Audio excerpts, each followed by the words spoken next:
saw a play, and it's horrifying. It's horrifying. Our government is for sale.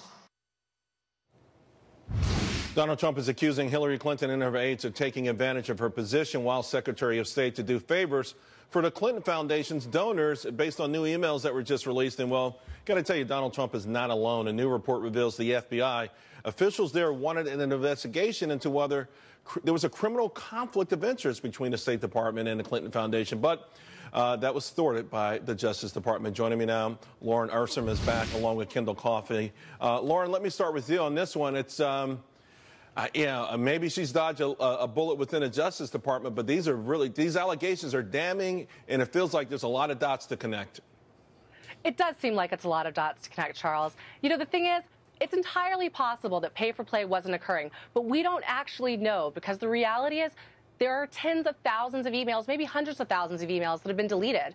It's possible that the emails were hacked, and some other foreign countries may know what's going on, but we don't know what's going on. And I think what people are really looking for is to find folks who will work for the government, not because they were able to donate the most money, not because they could cut a check to the Clinton Foundation, but because they're actually talented and the right people to lead this country and give, everyone an opportunity to be successful and save money and be happy. Kendall, I mean, this is, listen, we know about influence peddling in politics, but this is, if it's true and it smells bad, is at the highest level. And, I mean, this should probably disqualify Hillary Clinton from being president.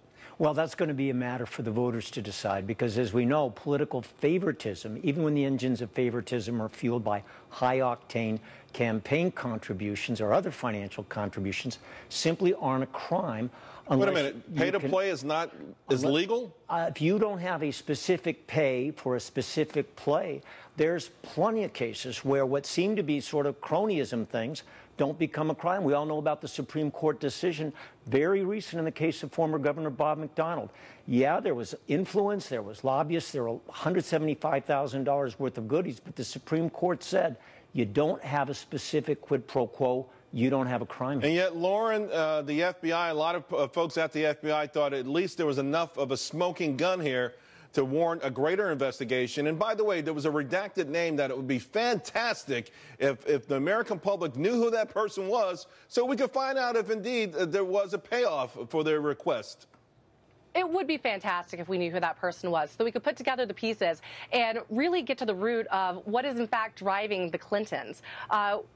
We want to trust those who are in government, who are leading the nation. And Hillary has a huge trust problem. This just feeds back into it. Voters over and over again, they'll do polling to say, what's the #1 problem that you have with Hillary Clinton? So that they can't trust her. Pay for play wouldn't be surprising to anyone at all. It just seems like another, of course the Clintons are doing that sort of scenario. Kendall, on that note, maybe she skirts the law here. Maybe this isn't resolved. But she is paying a heavy price with respect to public opinion, and particularly in trustworthiness. I don't think the public is ignoring this. I think more and more media is paying attention. And who knows, maybe in October, foreign hackers will provide and dump the rest of the information that hasn't been seen so far. But whatever may be the impact politically, doesn't seem like the FBI has anything to work with in terms of trying to establish a provable crime. To be clear, Lauren, the FBI, they would like to investigate this, but it's the Justice Department that's stopping them, which is sort of ironic, considering that Loretta Lynch said, hey, if the FBI wants to investigate, they could. And, of course, they almost came very close to losing their candidate, though.